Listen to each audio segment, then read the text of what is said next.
Second hour of the 9 to noon radio show. Welcome back. Here's Ben Gessling at Ben Gessling via X.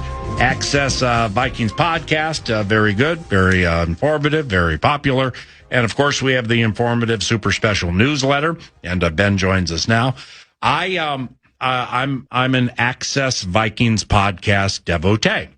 And so, therefore, I may not watch all of them or all of an individual one. But it's when you guys do it at U.S. Bank Stadium, like you did last time. That's cool. I mean, it's like when we've all done podcasts where I don't do many, but hey, there's my TV in the background and some shelving and a cat, stuff like that. And you guys will do it in offices or whatever. Yeah. You, Andrew, and Emily. But when you line up at the stadium, it was just kind of cool, man. Yeah. Don't you enjoy doing it there? I do. Emily gets credit for that. Emily, if things look good on our podcast and there's like a sense of organization and flow, Emily has a lot to do with that quite often. That was a great spot. Yeah, it is. Like we figured that out, I think, last year that obviously, once everybody's gone, the place is kind of, there's people cleaning up and then there's media left. That's pretty much it, and probably security and that sort of thing. But the place gets very quiet, so you try to find a way to do a podcast. And we've had some misadventures on the road. We were trying to do one out in a concourse at Lambeau last year, and we did an outtake reel with it because there was this dumpster that kept going by and beeping. So every 10 minutes we had to be. Well, that was the Vikings first half performance. Well, it was carrying. It was very fitting for that game. But whether it's that or the lights, without fail, getting turned out on us at Soldier Field because, hey, get out of the stadium. It's like, if it's not too much trouble, we still have some work to do. But anyway, U.S. Bank Stadium, we figured that spot out last year, and figuring out how to get down there took a little bit. But you just cut through some of the suites, and it's a nice backdrop for it, and it's worked well for us to set up our podcast stuff. So it's been a good addition, and that's probably what we'll end up doing from home games this year. With the blessings of our jobs, that covering sport, writing about it, talking about it, things like that. I mean, when you step back and see the forest for the trees. Yeah. They're fantastic jobs to have. Yeah. You got to win with them in the inflationary squeeze, and the lines are long and the gigs are hard to find. Right. So you do have to win. Yeah. Okay. And there's a lot more that goes into that than people would realize. However, do you ever have these moments? Because I had one on the field before the Ravens game. I'll get down to the field, say it's a noon game, about 9:50, where I just kind of looked around and I was like, holy cow, is this a beautiful stadium? Yeah. I mean, it's the color scheme, the western the pivoting doors to the west, opposite the press box.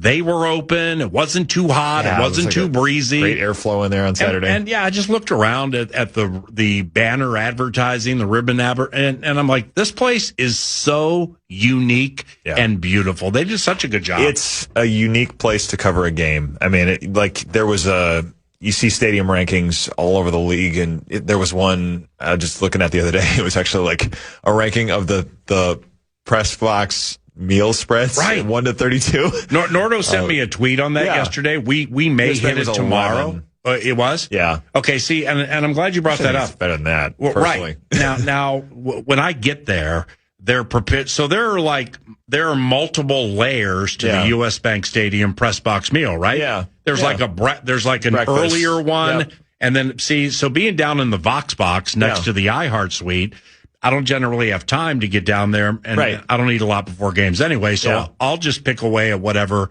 they have in the iHeart suite, which is good.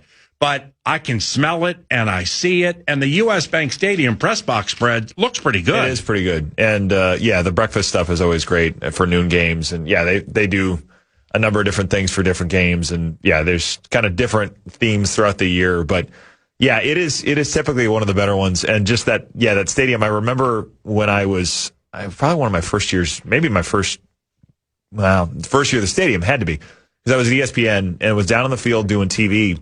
And I remember being on the field and telling myself, if you keep your eyes kind of at the top deck, don't go up and look at the roof, but the light coming through, the way it comes through that stadium, you could convince yourself you're outside. Right. I mean, I think the doors were open, and it's, that late summer, early fall when you kind of get that.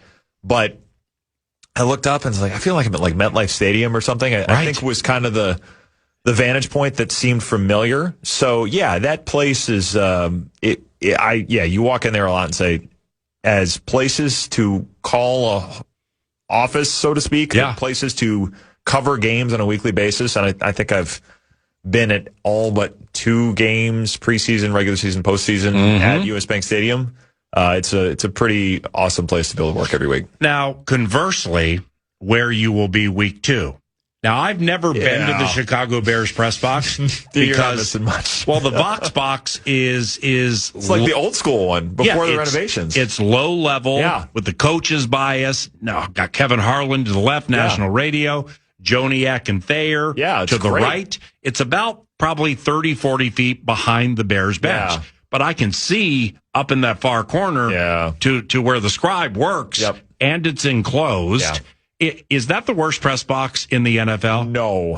FedEx Field or Northwest Stadium is by far the worst. Soldier is probably in the... FedEx is low angle, though. Yeah, but FedEx is in the end zone. So if the ball's on the other end, you have no chance. Yeah. And it's low angle so that, like, you can't see things developing. Yeah. If the play's right in front of you, like when I think a couple of years ago... that Benny St. Juste was on Justin Jefferson in the end zone. Or the end zone RG3 put the angle on Jamarcus Sanford right at you. That was my first, that was maybe like my second road game on the beat. That is arguably the loudest outdoor stadium sound I've ever heard in my life. Because it was that thing, and Vikings fans will understand this, but it was that we have our young quarterback. He's arrived. The moment is here. And that's kind of what everybody thought that first year with RG3, because that was the year that the zone read stuff came in and nobody knew how to defend it. And it was that coaching staff that has basically continued to remake the NFL in its image. It was, the Mike Shanahan group with Kyle Shanahan, Matt LaFleur, Mike McDaniel, Sean McVay. All on that staff. I feel like I'm missing one. It was all of that. And then Wes Phillips gets there later. Kevin O'Connell gets there later. So, but like all of these people who are now NFL head coaches, offensive coordinators, have been successful NFL coaches for a long time. We're all on that staff. They all I think we're in Houston with Gary Kubiak, and then Shanahan brought them to Washington. But that first year, like that team, nobody had an answer for them. And RG3 went wild on that game. And that was like the day that everybody knew he'd arrived. But yes, that touchdown came right at me. So that was cool. But otherwise, that press box, whether it's like fans banging on the glass, I mean, you get that in Philly too, but that's, part of the Philly experience, I guess. But no, I would say FedEx or Northwest Stadium, is the worst. I would put Soldier Field. What about Miami? Very high on the list. Miami. Because Hard Rock, now we only get there once every 8 years. Yeah. Now, Hard Rock. Time my daughter was born like the day or 5 days before that game. Yeah. So like the punt block. Safety, 2014. Colin Loeffler. Yeah, didn't do that game because Greta had just been born. Right at the end of the year. The 2022 one, Dalvin Long touchdown. That's the only one I've covered. I've covered a lot of baseball games in that stadium when I was covering the Nats with 12 of my closest friends when they're playing the Marlins. But it's been more that than football. All right, to the Hard Rock is not great. There was like it's the worst box in the league. I think Jeff Anderson from the Vikings tried to like keep condensation from dripping because it was so humid. Out of the ceiling tiles. That was when we were at Hard Rock the last time the Vikings 4 years ago. 22. Yeah. Well, there was condensation that kept dripping on Versich's game calling depth chart. It's so small and cramped, he had to sit on the stairs. Yeah. So and it was deep end zone angle. It was super hot. Yeah, it was. But you had the club. How's the Superdome? The Superdome. I don't think I've done radio with you guys. I haven't been there in a little bit. And great. Used to be elite. Like the Farvo 9 year. Yeah. Think Metrodome, a little higher. Okay. Yep. So, maybe 35-yard line, decent space. It's up. I just haven't done a radio booth there. Yeah, I mean, this will be the first time, because I wasn't doing radio with you guys the last time we were there. So, this will be the first year I see that. But the Soldier Field one with the radio thing, and we're jumping around. Fantastic. Radio's great. For me, it's always a pregame challenge because it's like, okay, I got to see how long it takes me to get through the fans. Which door do I need to take? Which one's going to be locked? Which old stairwell do I need to go down? Yep. So it's a little bit of an adrenaline rush before that game every year trying to get down to do radio. Hockey's always texting me like, are you close? Like, yes, I'm close. I just need to know which door to go in, but it won't take me long. Well, there's a sneaky media elevator. or broadcast elevator. Yeah, I gotta find that. It's on the it's bottom level. Yeah. But then it only goes to the level with the broadcast and the coaches. Okay, I gotta find this. So that's Bears sideline portion of the equation. Yeah. Probably 30-yard line. You'll find it. Okay. We'll talk. Meanwhile, since given I call most of the game off binoculars, being racetrack raised. Yeah, I have binoculars now. I got my new binoculars. Did you get the week. Kind that I ones you recommended, suggested? they're fantastic. So Nikon 1050. Yes, fantastic. Yeah, how great is that? They're so good. I can't wait to see them because mine are 16 years old, but they still work. Yeah, yours probably are sharper. They're brand new. Yeah, wow. I'll bring them on the 13th. But see, given, I'll call most plays, if not all of them, off binoculars. Yeah. I like Lambeau and Ford Field. Yeah. So I like that high vantage point with the wide box. And you can get not the all 22 feel, but you can kind of get like a little bit of that. Yeah, you're watching a sideline all 22. Yeah. I mean, pretty cool. And those, US Bank has some of that. You're at least where I'm at. You're a little more of an angle, but you're still sideline. You're not end zone, and you're high enough up that you can see kind of the all 22. Yeah, Lambeau has that. Ford Field has that. Well, there can't be a better press box than U.S. Bank Stadium. In terms of places to work, it's pretty top notch. Yeah, with the layering of it and how big it is. Yeah. All right. So like a lot of things, they thought it out well. Beloved Nacho says, sit McCarthy and Wentz Friday night and give Brosmer the game. Copyright Dan Cole, the common man. Is Ben on to something or on something? And good morning. Good morning. I see the logic behind that because you don't want to get anybody hurt. You don't want to, you don't need to see any more of Wentz because the experience is baked in, the ability to run the offense is baked in. McCarthy, came out of that game a little beat up, got hit low a couple times and was able to practice yesterday. But, do you want to put him through any more of that? Yeah, I could see it. Brosmer needs the experience. Hasn't gotten as many reps in training camp because you have all these quarterbacks and they're done splitting the reps with the ones. But Brosmer's still not getting a lot. So it would probably be good work for him. I think the question would be, do you want to get... Murray won't play. I would be shocked if he's out there. So it would be a question of if you want McCarthy to get any more work, or if you're like, you know what, he got a little hit last week. We don't need to go out there again and have him coming into the season with injuries because injuries were such a big part of the story last year. Yeah, I can see the logic behind it. My question would just be, do they feel like there's any benefit to him playing at all in that game? But yeah, other than that, you could give Brosmer the whole thing and say this is a chance for you to work and develop and get coached and have some feedback. See, with this one, with no steam or intel, you know better than anybody. You protect the ones, and now you protect the key backups. Yes. So now my mind is going the way of it's not my team and I ain't making the calls. Right. But I'm not playing Miles Price. No. I'm not playing Jay Ward. No.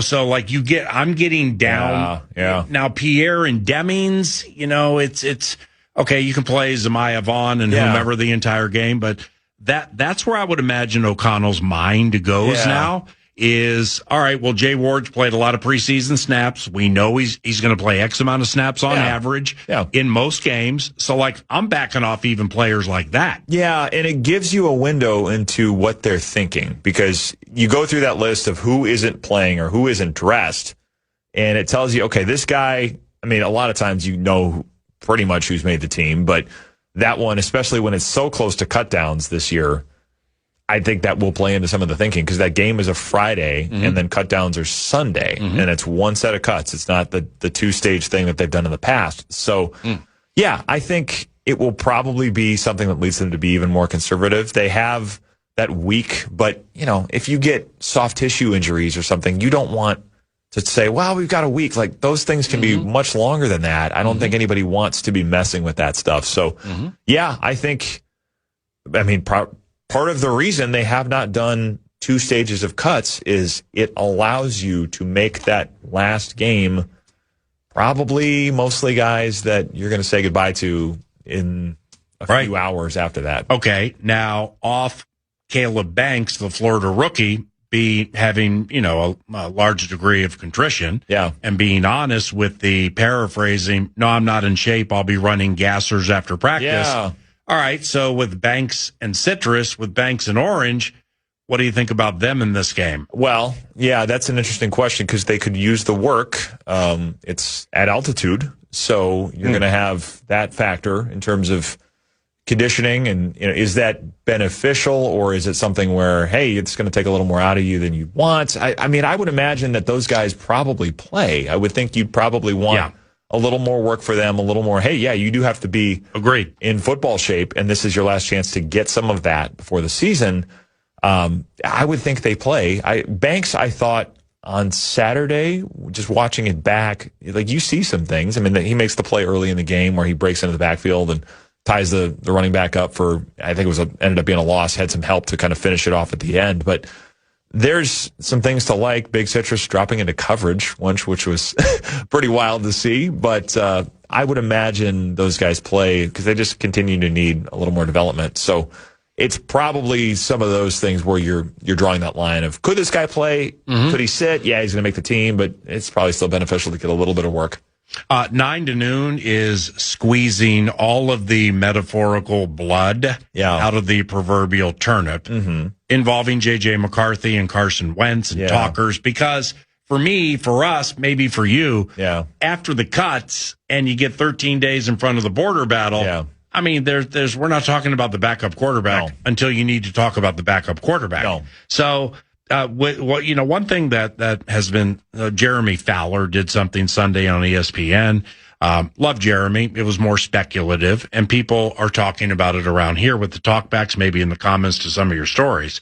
But like trading McCarthy, and when I saw Jeremy's piece on Sunday night, I was like, wow. I mean, you have 2 quarterbacks on 1-year deals. Yeah. So it just, I mean, from a business model standpoint, it just doesn't make sense, right? I don't think it makes a ton of sense unless you got something from somebody that loves him still and says, hey, we can get something out of this guy that makes it worth your while. I don't think they're going to be shopping him and saying, we'll take whatever your best offer. Interesting. I just don't think it's going to be something where they're like, yeah, let's go. So like if it was the Chargers and we'll give you Trey Lance.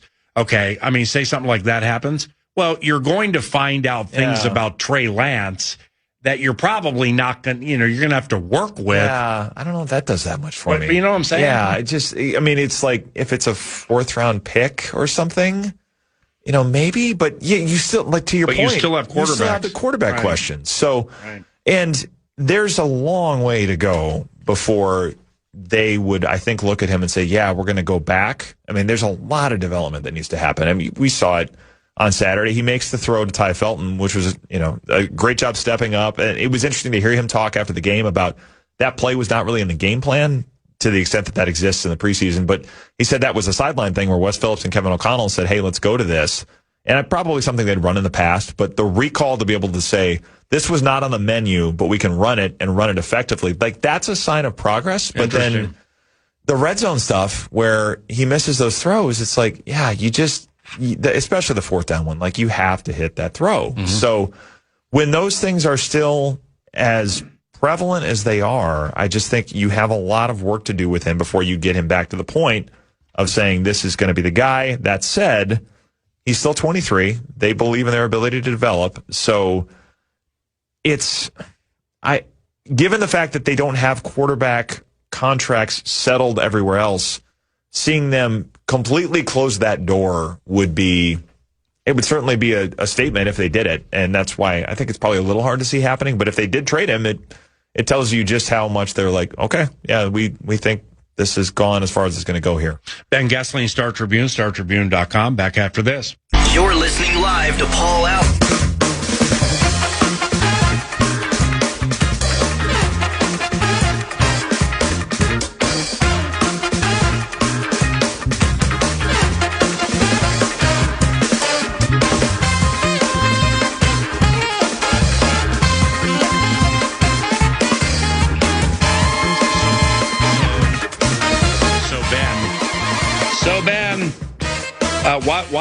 Why do you think McCarthy has become such a polarizing local sports figure? Like, eliciting impassioned attacks on his game and impassioned defense of the patience game, from his supporters. Yeah. Why? And let's tie this together. Correct me if I'm wrong, but like say if Scribe or Emily writes a piece about J.J. McCarthy, it'll have a readership and online views requisite of making sports editors very pleased, right? Yeah, there is that, and So why is all that polarizing? There's no doubt. I think a lot of this, and I'm going to get a little bit philosophical here, but I think anytime there's a young quarterback with this team in particular, there is such a desire to have the answer at that position and have that person who's the answer be 23 years old and knowing that you have it settled for a decade because... Nordo intimated that yesterday. And I think the reason for that, and I don't think it's the only reason for that, I think the biggest reason is that it's been a very, very long time since this team had the quarterback position settled. This team has had a remarkable amount of success when you consider the fact that the quarterback position has been as short-term, kind of slap it together at times as it's been this was Denny Green forever. I think I looked this up during the Darnold year. I think the Vikings hold an NFL record. It's a very bizarre one for the most quarterbacks who signed here as a veteran and then took the team to the playoffs their first year in Minnesota. Basically like retread types. We're talking Jim McMahon, obviously Randall Cunningham, Warren Moon, Jeff George, and then you keep going on to obviously Brett Favre, Case Keenum, Sam Darnold was this. So it's been this long list of. I think Sean Salisbury technically qualifies for this because he took them into the playoffs in '92 when he came in. So like there's this Gus Frerotte. Yeah, I mean you have the whole bunch of these guys and Kyler Murray could be the next one, but it's that, and then I think it's the fact that they've had it waved in their faces for 35 years by the team that Vikings fans hate more than any other. Yeah.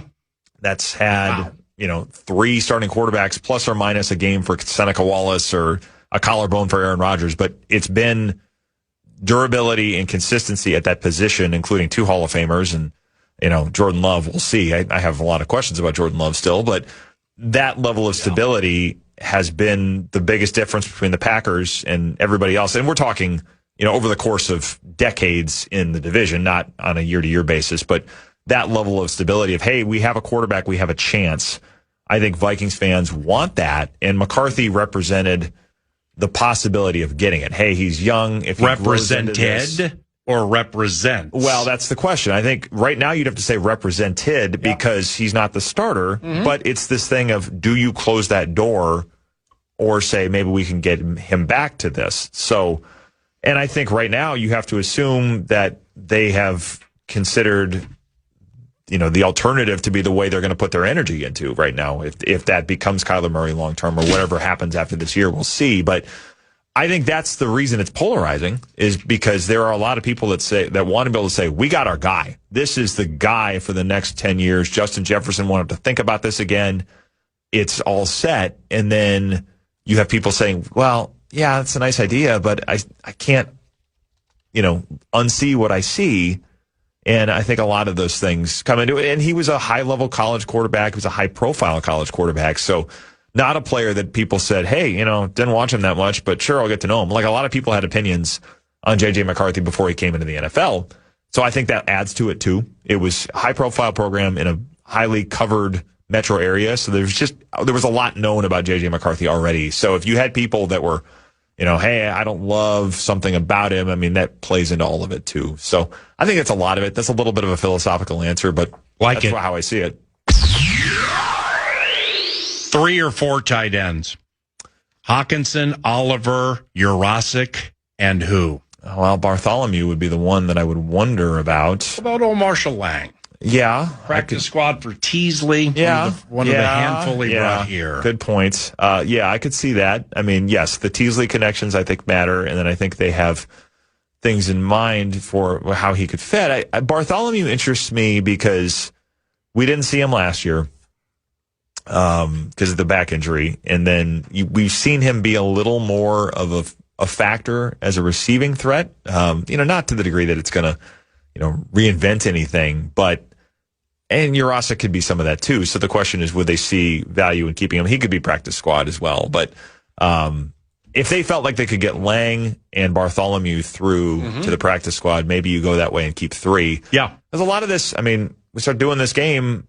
How many? I mean, I assume you're keeping 3 quarterbacks. If McCarthy's here and Wentz is here, which I expect they are, that's a 3. You're keeping 3.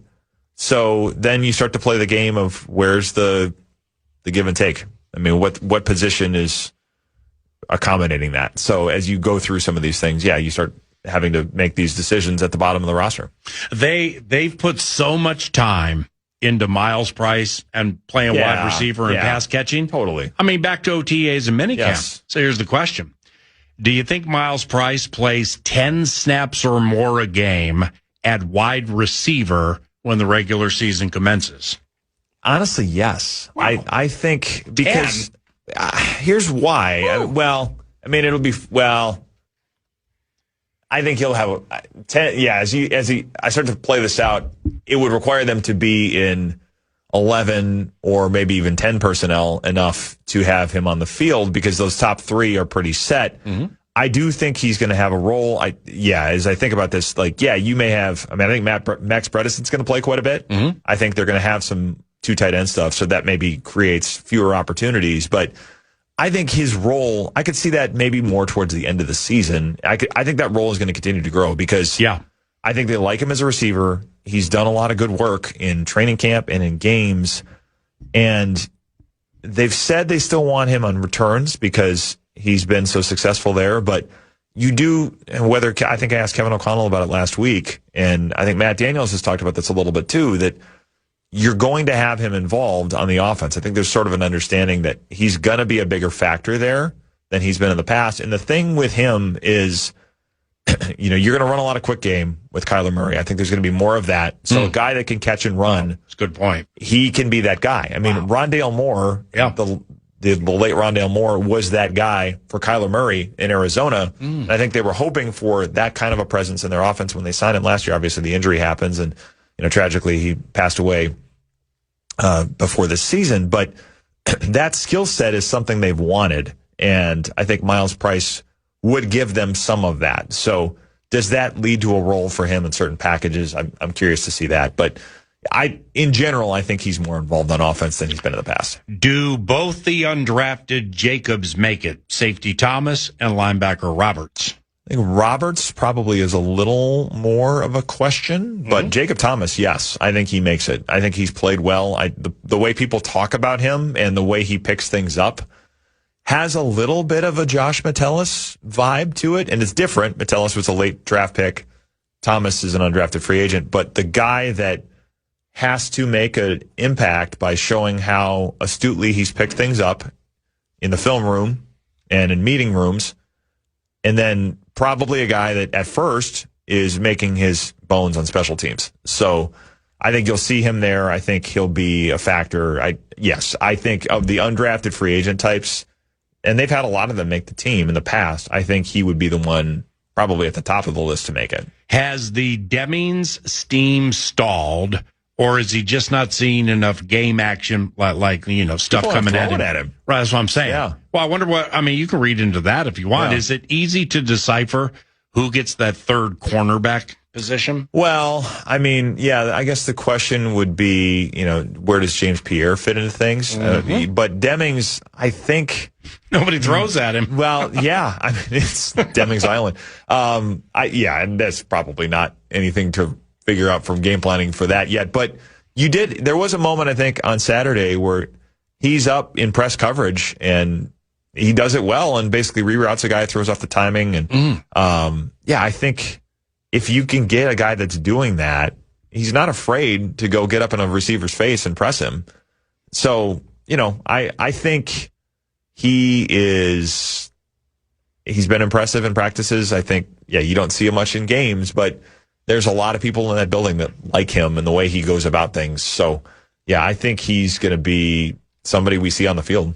I'll look forward to seeing you next week at the State Fair. Yeah, it'll be fun. I think I'll be out there a week from Thursday. Appreciate you. Should be fun. Thanks. Ben Gessling, Star Tribune, StarTribune.com. At Ben Gessling via X1042. Here comes News due north around the corner on KFAN. This is 9 to noon on The Fan.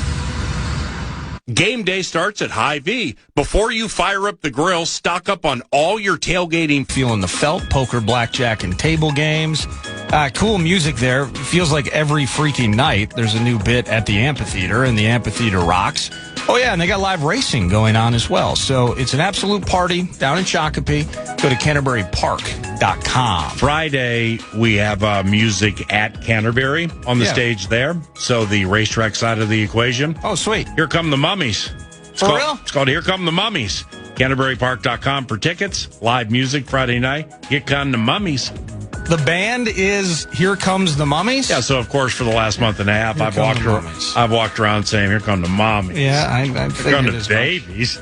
Okay. Here come the puppies. I'm riding a baby. And they're an American funk band from Nashville, and they do indeed dress up like mummies. Yep. So it's going to be a blast. That's awesome. Yeah, there's some wah-wah pedal involved, some bass slapping, and CanterburyPark.com if you want to get tickets.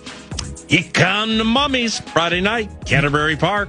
You love wah-wah pedals. Twins win 9-6 last night. Zebby Matthews gets the W, and it was a fairly uneventful affair until, well, you got your guy Gomez. Yoendry late on, gives up 4 to make the scoreline a bit closer, but truly never out of reach.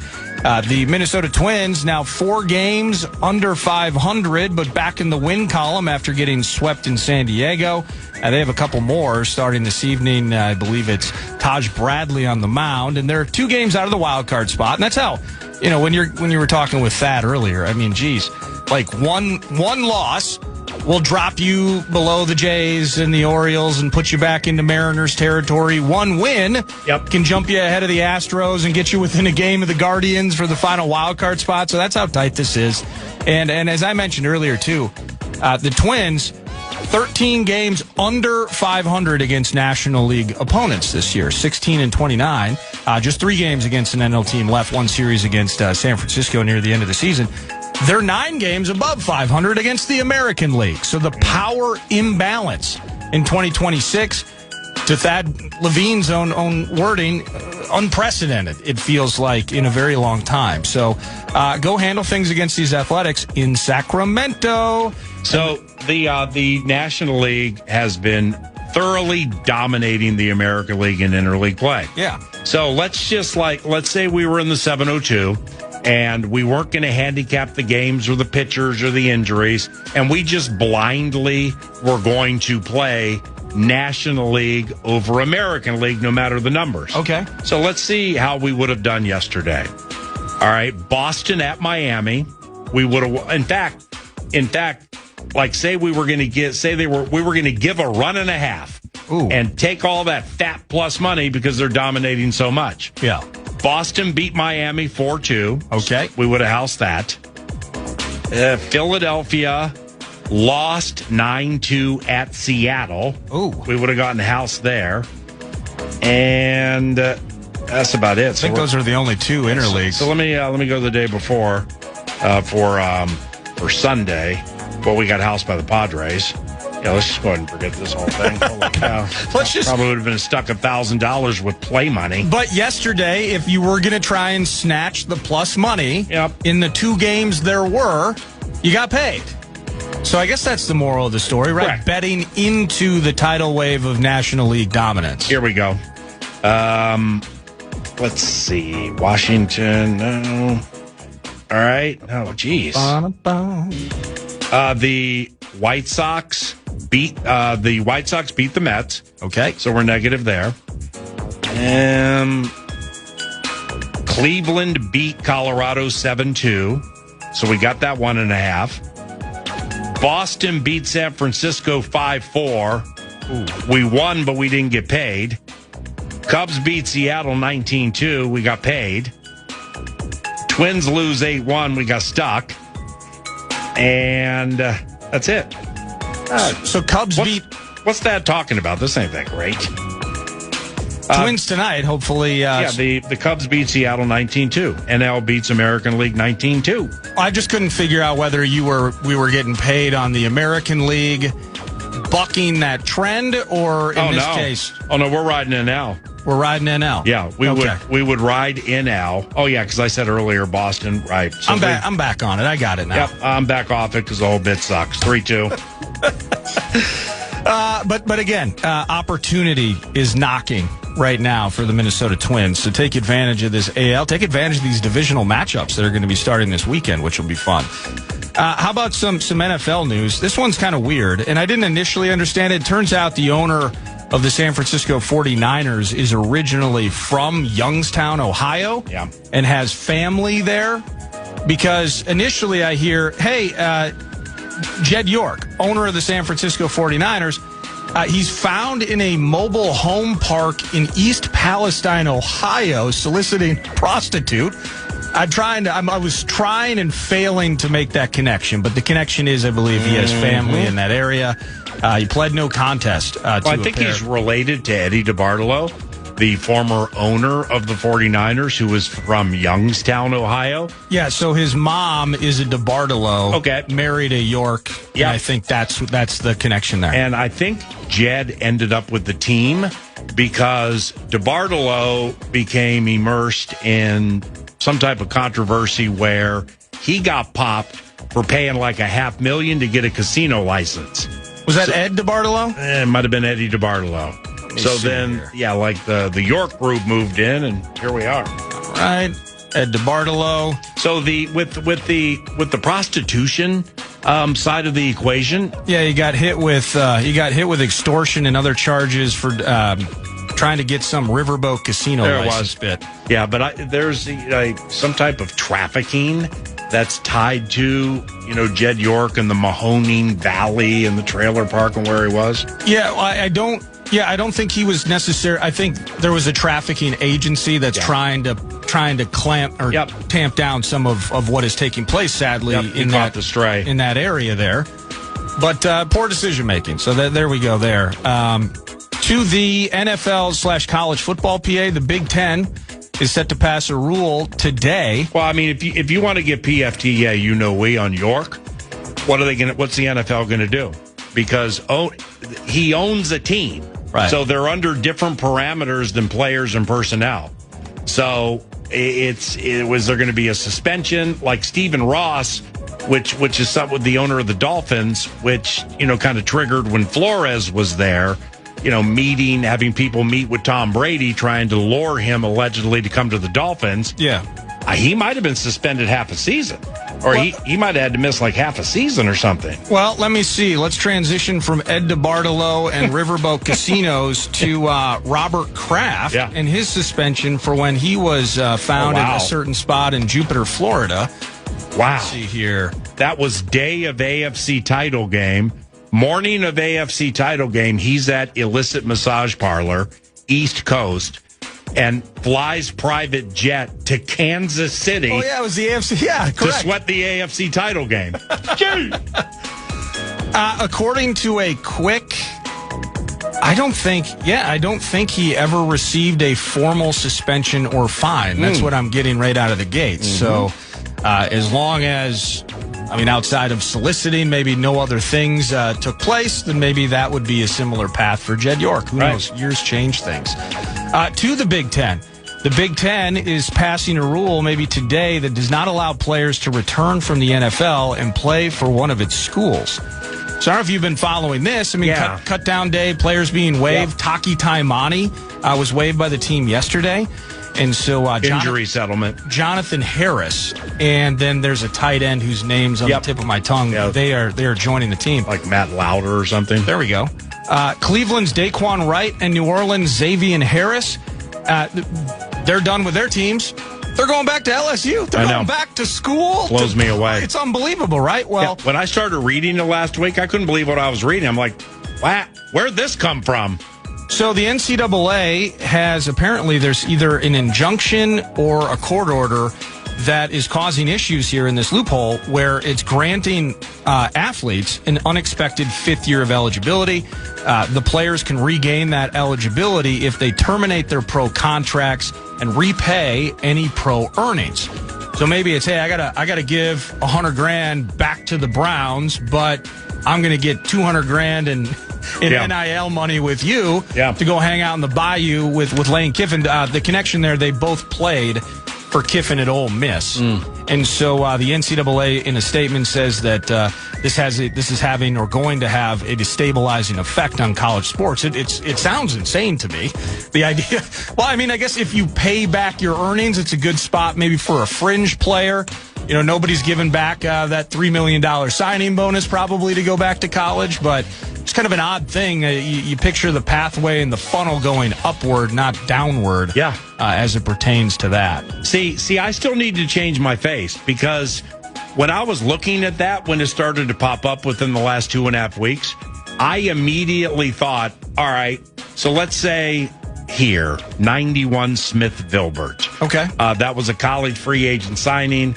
May or may not have gotten himself, quite the nice payday to become a college or to come here, choose here, and we're going to give you this and turn everybody else down. So maybe he'll be on the Vikings practice squad, which is for Smith Vilbert, like rookie college free agents. That's about $240,000 a year. Oh, nice. And the reason I bring it up is because I didn't think to mesh it with NIL, which you just did, and there's the dagger. Because I'm like, players are like, well, I'm not going to make the team, and I'm a middling to a long shot to make the practice squad. I will go back to college and then try it again. Yeah. Like the old sis boom ba, the old college try. Nah. I mean, that approach is too pure of heart because it's all right. Well, I got 80,000 to sign with this team's undrafted crew. Right. Went through off-season, minicamp, training camp. I ain't going to make the team. I might not make the practice squad, and I can get 175 to 210 to go back to this school from NIL. Yep. So it's the financial gyrations and balancing act that now we have to start changing our faces. Well, I haven't read the article, but it triggered a post I saw on social media. Chip Scoggins in the headline says this: these Vikings rookies are chasing NFL jobs after bigger college paydays. Right. So I wonder, and college football is just scrambling to close this freaking loophole, but but some of these players, I can't speak for Smith Vilbert, but even in Minnesota, there's a couple players on the team making $1 million. Right. And so in college. Yeah. And you're going to sit on a practice squad and make a quarter of that. Right. So get it while you can, ladies and gentlemen. But see, now that, philosophically, that can play into the people evaluating and analyzing said entities and their mindset. What's more important to you and why? Yeah. There are 16 spots on the practice squad. We are giving you one, but we also are giving you the opportunity to practice every day with the big squad and learn from the best of the best and be trained by the best of the best and the best of the best medical staff and work your way up through the ranks so that you can help the team maybe next year.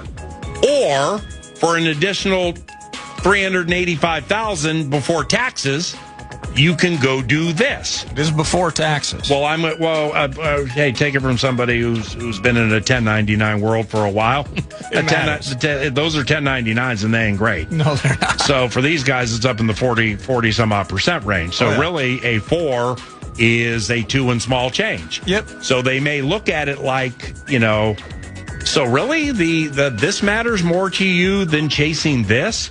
Okay, cool. You can leave and never come back. Yeah. And that might happen. It might happen. The other thing I was wondering too, and I'll have to look at it during the break. Can these guys then re-enter the draft? Wow. So if That's they aggressive. So now everyone's going to know they got waived. Yep. And they were out there in the open market. They made this decision to go back. Hey, let's run it back with Coach Kiffin down in Baton Rouge. Mm-hmm. if could they re-enter the draft a year from now? Wow. And in the end, you can say that they cared more about the money than sitting and languishing on a practice squad. Right. But if the tape looks good, PA, if the tape looks good, maybe a 6th-rounder becomes a 4th-rounder a year later. Understandable, but I'm also then wondering, well, why'd you come out in the first place? Yeah. I mean, why didn't you and your representation, because they all can have representation now? Well, why didn't you guys see that in the first place? Nobody have to go through this. It's a very good question. That's News to Nord, and it's brought to you by The Casino at Canterbury Park. CanterburyPark.com. Here come the mummies. Here come the mummies on Friday. Also, Thursday racing, $2 specials. Admission, hot dogs, Pepsi products, Budweiser's, $2 each. Each and every Tuesday. We start at 5 o'clock. CanterburyPark.com, CanterburyPark.com. It's 11:04. Good morning.